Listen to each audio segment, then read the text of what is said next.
இன்றைய நாளின் முக்கிய நிகழ்வுகளை தொகுத்து வழங்கும் நிமிட செய்திகள் பகுதிக்கு உங்களை வரவேற்கிறோம். குடியரசு தின அணிவகுப்பில் பரிசு வென்ற தமிழக அலங்கார ஊர்தி. டெல்லி அனைத்துக் கட்சி கூட்டத்தில் நடந்தது என்ன? மறுபடியும் தமிழகம் வரும் பிரதமர் மோடி. சச்சினின் சாதனையை முறியடித்த 12 வயது சிறுவன் என சுவாரஸ்யமான செய்திகளை அடுத்தடுத்து பார்க்கலாம். நாடாளுமன்ற பட்ஜெட் கூட்டத்தொடர் நாளை தொடங்கவுள்ள நிலையில் டெல்லியில் இன்று அனைத்துக் கட்சி கூட்டம் நடைபெற்றது. குடியரசுத் தலைவர் திரௌபதி முர்முவின் உரையுடன் பட்ஜெட் கூட்டத்தொடர் நாளை தொடங்கவுள்ளது. பிப்ரவரி 1ஆம் தேதி மக்களவையில் மத்திய நிதியமைச்சர் நிர்மலா சீதாராமன் இடைக்கால பட்ஜெட்டை தாக்கல் செய்யவுள்ளார். மக்களவைத் தேர்தலுக்கு முன்பாக தாக்கல் செய்யப்பட உள்ள இடைக்கால பட்ஜெட் என்பதால் இதில் பல முக்கிய அம்சங்கள் இடம்பெறக்கூடும் என எதிர்பார்க்கப்படுகிறது. இந்நிலையில் பட்ஜெட் கூட்டத்தொடரை முன்னிட்டு அனைத்துக் கட்சி கூட்டம் டெல்லியில் இன்று நடைபெற்றது. நாடாளுமன்ற நூலக கட்டடத்தில் நடைபெற்ற கூட்டத்தில் மத்திய அமைச்சர்கள், எதிர்க்கட்சித் தலைவர்கள் பங்கேற்றனர். இதில் கூட்டத்தொடரின் போது முன்னெடுக்கப்பட உள்ள நடவடிக்கைகள் குறித்து எடுத்துரைத்து அதற்கு ஒத்துழைப்பு அளிக்க வேண்டும் என மத்திய அரசு தரப்பில் வேண்டுகோள் வைக்கப்பட்டதாக கூறப்படுகிறது.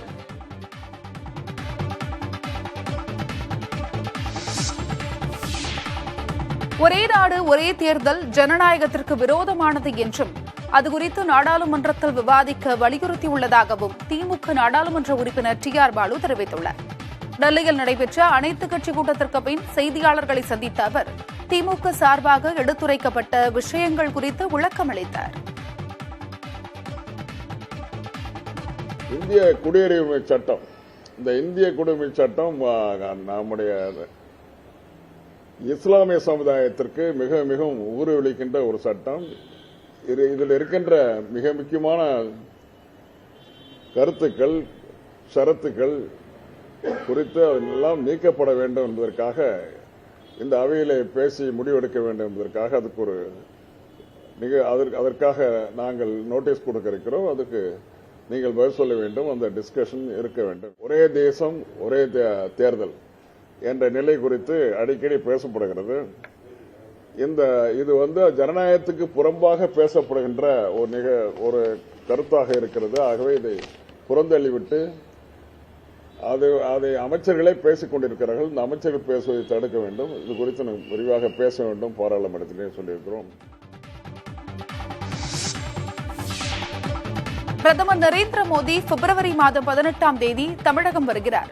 திருப்பூர் மாவட்டம் பல்லடத்தில் நடைபெறும் தமிழக பாஜக மாநில தலைவர் அண்ணாமலையின் என் மண் என் மக்கள் பாத யாத்திரை நிறைவு விழாவில் பிரதமர் மோடி கலந்து கொண்டு மக்களிடம் உரையாற்ற இருப்பதாக தெரிவிக்கப்பட்டுள்ளது.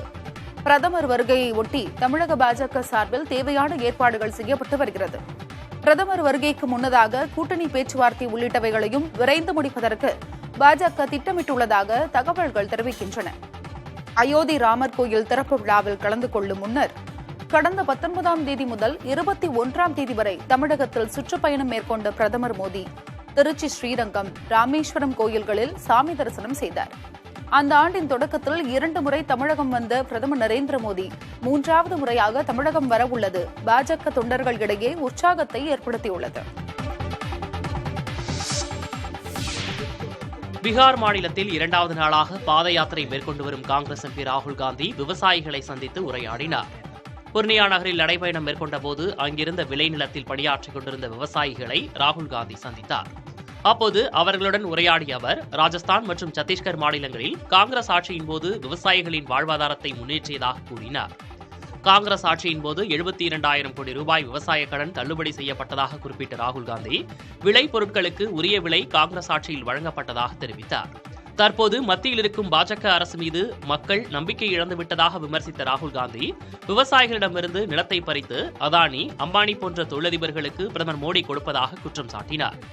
நிலம் கையகப்படுத்தும் சட்டத்தை மத்திய அரசு தவறாக பயன்படுத்துவதாக கூறிய ராகுல் காந்தி விவசாயிகளுக்காக குரல் கொடுக்க தாம் இருப்பதாக தெரிவித்தார்.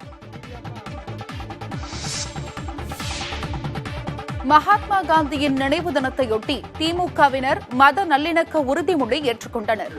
சென்னையில் உள்ள திமுக தலைமை அலுவலகமான அண்ணா அறிவாலயத்தில் அமைச்சரும் அக்கட்சியின் இளைஞரணி செயலாளருமான உதயநிதி ஸ்டாலின் தலைமையில் உறுதிமொழி ஏற்பு நிகழ்ச்சி நடைபெற்றது. இதில் அமைச்சர்கள் KN நேரு, ஏவ வேலு, உதயநிதி ஸ்டாலின், தங்கம் தென்னரசு, கட்சியின் மூத்த நிர்வாகிகள், தொண்டர்கள் உள்ளிட்டோர் கலந்து கொண்டனர். அமைச்சர் உதயநிதி ஸ்டாலின் உறுதிமொழி அறிக்கையை வாசிக்க அங்கிருந்தவர்கள் உறுதிமொழி ஏற்றுக்கொண்டனர். இதேபோன்று மாவட்ட தலைநகரங்களில் திமுக சார்பில் மத நல்லிணக்க உறுதிமொழி ஏற்பு நிகழ்ச்சிகள் நடைபெற்றன.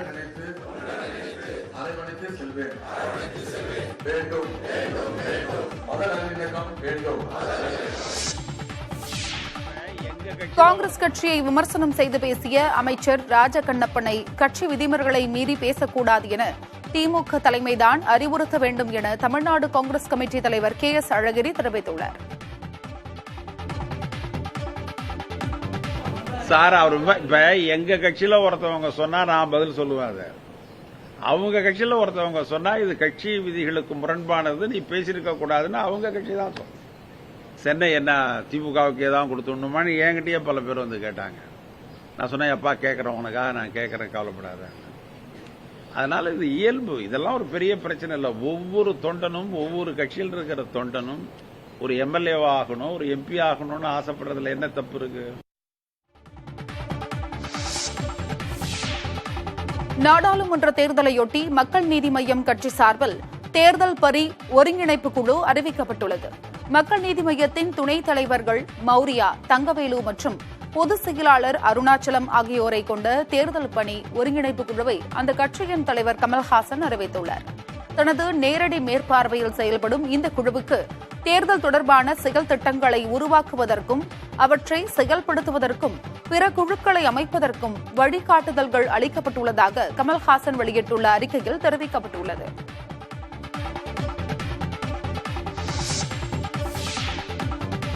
நாடாளுமன்ற தேர்தலுக்காக உத்தரப்பிரதேசத்தில் 16 வேட்பாளர்கள் கொண்ட முதற்கட்ட பட்டியலை சமாஜ்வாதி கட்சி வெளியிட்டுள்ளது. அகிலேஷ் யாதவின் மனைவி டிம்பிள் யாதவ் மெயின்புரி தொகுதியில் களம் காண்கிறார்.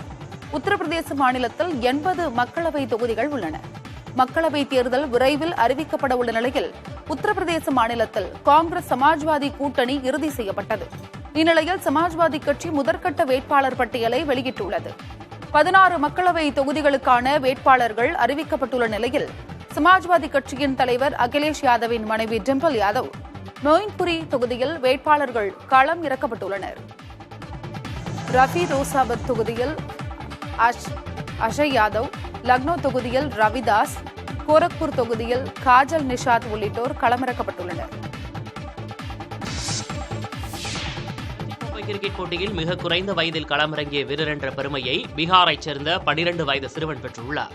இடது கை பேட்ஸ்மேனான வைபவ் சூரியவன்சி ரஞ்சி கோப்பை தொடரில் மும்பைக்கு எதிரான போட்டியில் களமிறங்கினார். இதன் மூலம் ரஞ்சி கோப்பை கிரிக்கெட் போட்டியில் குறைந்த வயதில் விளையாடிய சச்சின், யுவராஜ் ஆகியோரது சாதனையை வைபவ் முறியடித்துள்ளார். இது தொடர்பாக பேசிய வைபவ் தனது சக வீரர்கள் மற்றும் பயிற்சியாளர் மூலமே இந்த சாதனை செய்தியை அறிந்து கொண்டதாகவும், ஜாம்பவான்களான சச்சின், யுவராஜ் ஆகியோரது பெயருடன் தனது பெயரும் இடம்பெற்றிருப்பது தனக்கு பெருமை அளிக்கக்கூடிய ஒன்று என தெரிவித்துள்ளார். ஏராளமான உள்ளூர் கிரிக்கெட் போட்டிகளில் விளையாடியுள்ள வைபவ் தனது அதிரடி ஆட்டம் மூலம் ரஞ்சி கோப்பை தொடரில் களமிறங்க தகுதி பெற்றுள்ளார்.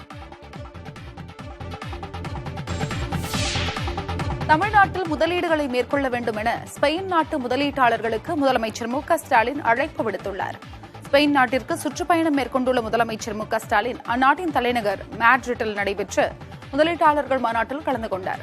அப்போது உரை நிகழ்த்திய முதலமைச்சர் தமிழ்நாட்டில் நிலவும் சாதகமான முதலீட்டு சூழல் மற்றும் கட்டமைப்பு வசதிகள் குறித்து எடுத்துரைத்து தமிழகத்தில் முதலீடுகளை மேற்கொள்ளுமாறு அழைப்பு விடுத்தார்.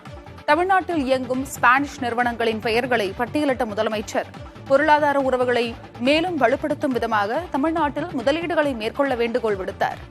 தமிழ்நாட்டில் தொழில்களை தொடங்க வரும் முதலீட்டாளர்களுக்கு அனைத்து உதவிகளையும் செய்வதற்கு தமிழக அரசு காத்திருப்பதாக தெரிவித்த முதலமைச்சர் பல்வேறு தொழில்களை மேற்கொள்ள உகந்த சூழலையும் திறன்மிக்க மனித வளத்தையும் உறுதி செய்வோம் என்று தெரிவித்துள்ளார்.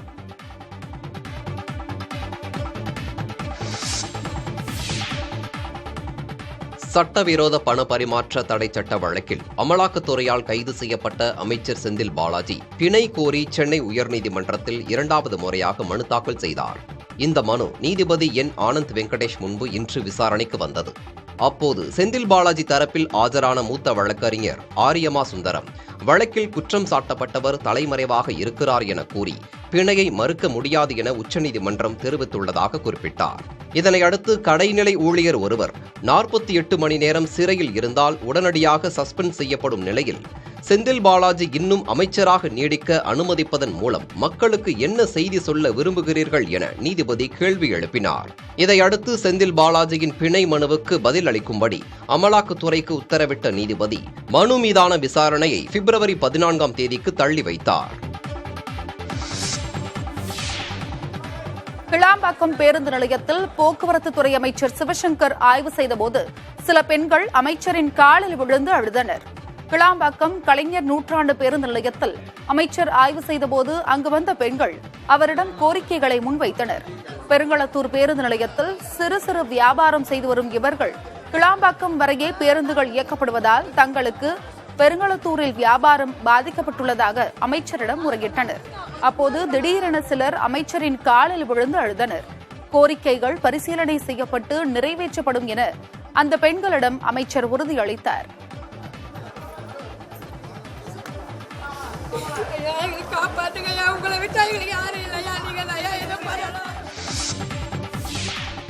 சரக்கு மற்றும் சேவை வரிகள் துறை துணை ஆணையர் பாலமுருகன் ஓய்வு பெற ஒரு நாளே இருந்த நிலையில் பணியிடை நீக்கம் செய்யப்பட்டார்.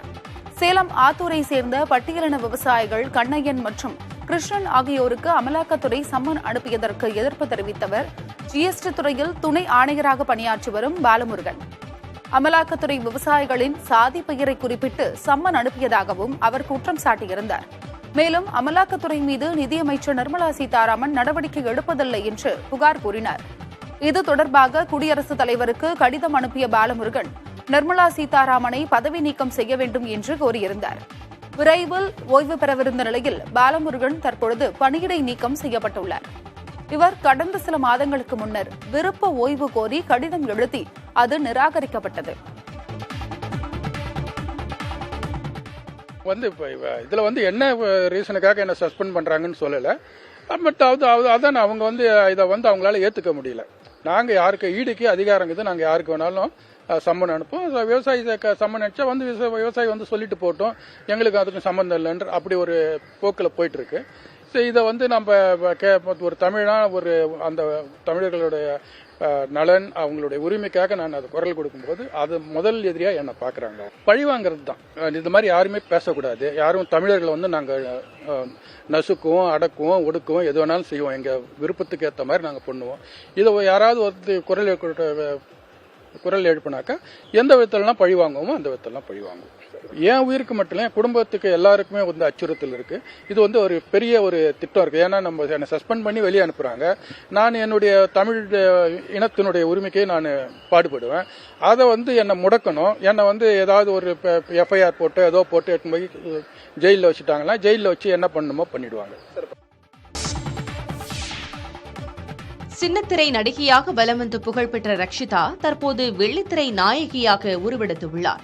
சரவணன் மீனாட்சி சின்னத்திரை தொடர் மற்றும் பிக்பாஸ் நிகழ்ச்சியில் பங்கேற்ற பிரபலமான நடிகை ரக்ஷிதா சஸ்பென்ஸ் த்ரில்லர் படமாக உருவாக இருக்கும் எக்ஸ்ட்ரீம் திரைப்படத்தில் நாயகியாக நடிக்க ஒப்பந்தமாகியுள்ளார்.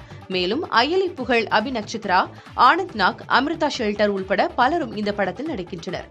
ராஜுவில் எழுதி இயக்கும் இந்த படத்திற்கு ராஜ் பிரதாப் இசையமைக்கிறார்.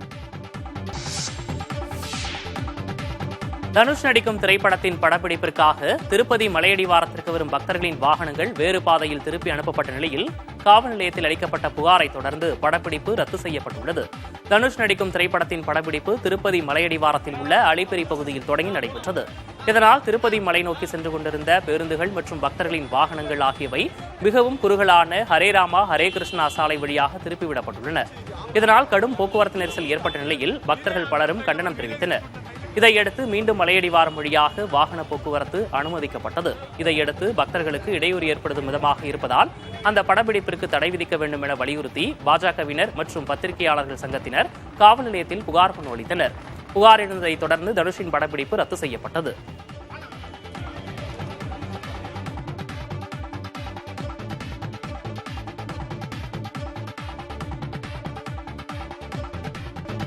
விழுப்புரம் மாவட்டம் திருவெண்ணைநல்லூரில் பழைய கட்டடத்தில் செயல்படும் நூலகத்தை விரிவுபடுத்தி தர வேண்டும் என புத்தக பிரியர்கள் வேண்டுகோள் விடுத்துள்ளனர்.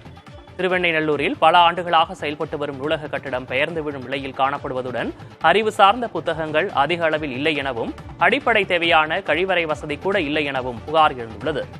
ஆயிரக்கணக்கான மாணவர்களுக்கு பேருதவி புரிய வேண்டிய நூலகம் பயனற்று இருப்பதை கருத்தில் கொண்டு இதனை தரம் உயர்த்தி போதிய அடிப்படை வசதிகளுடன் கூடிய நவீன கட்டணமாக மாற்றித்தர வேண்டும் என சமூக ஆர்வலர்கள் கேட்டுக் கொண்டுள்ளனர்.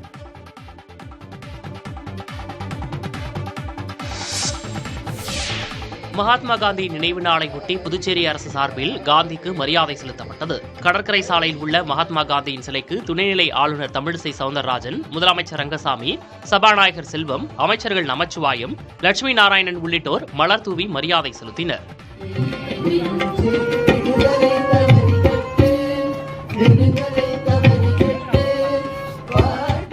தொடர்ந்து 2 நிமிடம் மௌன அஞ்சலி செலுத்தப்பட்டது. நிகழ்ச்சியில் தேசபக்தி பாடல்களும் இசைக்கப்பட்டன. இதில் தலைமைச் செயலர் ராஜீவ் வர்மா, டிஜிபி ஸ்ரீனிவாஸ், அரசு அதிகாரிகள், அரசியல் கட்சியினர் உள்ளிட்டோர் கலந்து கொண்டனர்.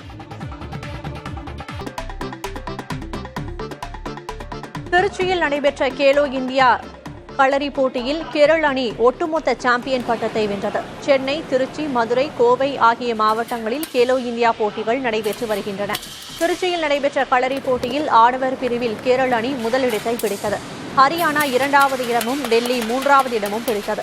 மகளிர் பிரிவிலும் கேரள அணியே முதலிடம் பிடித்தது. அமைச்சர் அன்பில் மகேஷ் பொய்யாமொழி பதக்கங்களை வழங்கி பாராட்டினார்.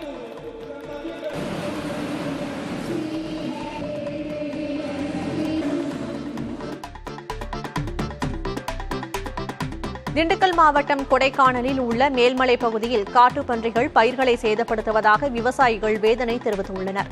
பூம்பாறை, குண்டுப்பட்டி, கூக்கால் உள்ளிட்ட பகுதிகளில் வனவிலங்குகள் அவ்வப்போது வலம் வருவதாக கூறப்படுகிறது. அங்கு பயிரிடப்பட்டுள்ள மலைப்பயிர்களை காட்டுப்பன்றிகள் தொடர்ந்து சேதப்படுத்தி வருவதாக விவசாயிகள் குற்றம் சாட்டுகின்றனர். காட்டுப்பன்றிகளை சுட்டுக் கொல்ல அனுமதி வழங்க வேண்டும் என விவசாயிகள் கோரிக்கை விடுத்துள்ளனர்.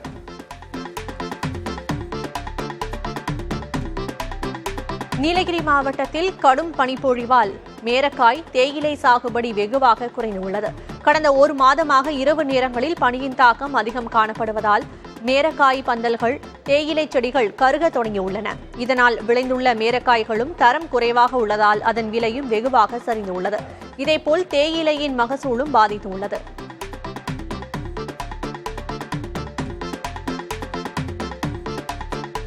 கடலூர் மாவட்டம் சிதம்பரம் அருகே சாலையின் நடுவே மின்கம்பங்கள் வைக்கப்பட்டுள்ளதால் மக்கள் சிரமமடைந்துள்ளனர். சிவபுரி, அம்சவல்லி நகர், பேராம்பட்டு உள்ளிட்ட பகுதிகளில் 1000த்திற்கும் மேற்பட்ட குடும்பத்தினர் வசித்து வரும் நிலையில் இங்கு சாலை அமைக்க 24 அடி அளவிற்கு இடம் உள்ள நிலையில் 15 அடிக்குள்ளேயே மின்கம்பங்கள் அமைக்கப்பட்டுள்ளன. மக்கள் சாலையின் ஓரத்தில் மின்கம்பங்களை அமைக்க கோரியும் அவ்வாறு செய்யவில்லை என கூறுகின்றனர். இதனால் புதிய சாலையும் 15 அடிக்கு மட்டுமே அமைக்கப்பட்டுள்ளதாக மக்கள் கூறுகின்றனர். இதனால் சிறிய ரக வாகனங்கள் கூட இரவு நேரங்களில் வரும்போது விபத்து நேரிட வாய்ப்புள்ளதாக வாகன ஓட்டிகள் குற்றம் சாட்டுகின்றனர்.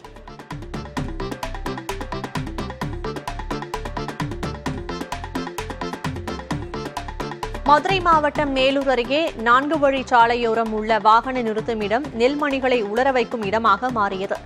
தும்பைப்பட்டியில் 4 வழிச்சாலையோரம் நெடுஞ்சாலைத்துறையால் கழிவறை வசதியுடன் கூடிய வாகன நிறுத்தும் வசதி ஏற்படுத்தி தரப்பட்டுள்ளது. ஆனால் அண்மை காலமாக இங்கு நெல்மணிகளை உலர வைக்கும் பணி நடைபெற்று வருகிறது. எனவே போதிய நெல்களங்களை ஏற்படுத்தினால் இப்பிரச்சினை நிகழாது என இருதரப்பினரும் தெரிவிக்கின்றனர்.